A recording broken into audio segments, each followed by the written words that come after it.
2 Corinthians chapter 4, he said this a little bit earlier in the book of 2 Corinthians. In chapter 4, verses 17 and 18, he gives us a picture of the mindset that kept him going, no matter what the struggles were around him. The mindset that kept him on mission, no matter what was happening.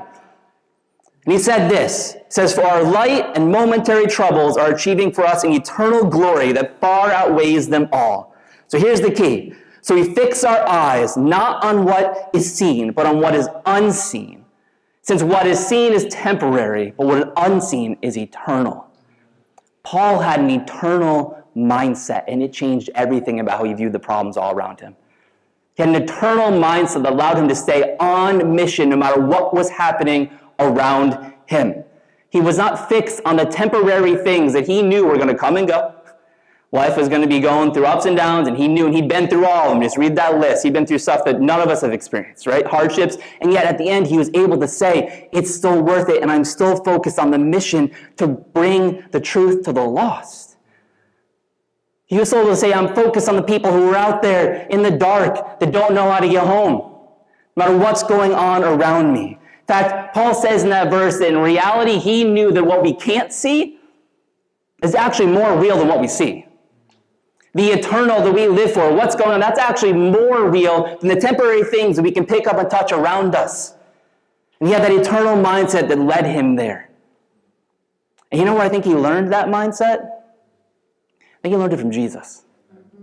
See, in Matthew chapter 6, Jesus is talking about that mindset. And he says this, he says, "Do not store up treasures on earth where moth and rust destroy, and thieves break in and steal. But store up treasures in heaven where moth and rust do not destroy, and thieves do not break in and steal. For where your treasure is, your heart will be there also." That eternal mindset, that mission mindset of saying all these things around me, all these things I get caught up in, the problems, all the things that I can focus on, they don't matter when it compares to the thinking of the eternity of the people that don't know Jesus. And store up for yourself the stuff that can't be taken away from you, we say. Stuff in eternity. Things that we can't see yet, but are more real than the things we can touch and feel. Put your focus there. Have that kind of mindset, because it's that kind of mindset that keeps you going. It's that kind of mindset that keeps you reminding yourself that Jesus' mission is our mission. And keeps us on task as we do that. A missions mindset leads us to caring about the eternity of the people around us.